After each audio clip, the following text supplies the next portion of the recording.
തിരുവനന്തപുരം ലത്തീൻ അതിരൂപത അൽമായ സമൂഹം വിശുദ്ധ ദൈവസഹായത്തിൻ്റെ പ്രഖ്യാപനാഘോഷം ആചരിച്ചു. ഭാരത അൽമായുടെ മധ്യസ്ഥനായ വിശുദ്ധ ദൈവസഹായത്തിൻ്റെ പ്രഖ്യാപനാഘോഷം പാളയം കത്തീഡ്രൽ ദേവാലയ ഹാളിൽ വച്ച് നടന്നു. പൊതുസമ്മേളനം അൽമായ ശുശ്രൂഷ director reverend father Bede Manoj Amado ഉദ്ഘാടനം ചെയ്തു.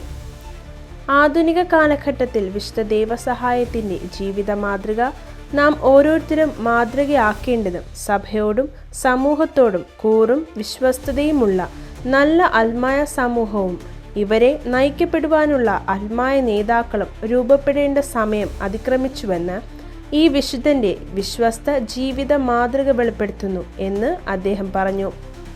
പ്രൊഫസർ ഐറസ് കൊയ്ലോ മുഖ്യപ്രഭാഷണവും പാളയം ഇടവക വികാരി റവറൻ മോൺസിഞ്ഞൂർ ഇ വിൽഫ്രഡ് അനുഗ്രഹ പ്രഭാഷണവും നടത്തി.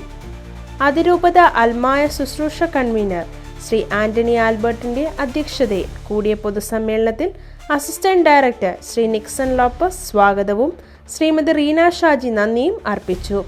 തുടർന്ന് കത്തീഡ്രൽ ദേവാലയത്തിൽ കൃതജ്ഞത ബലിയർപ്പണവും നടന്നു.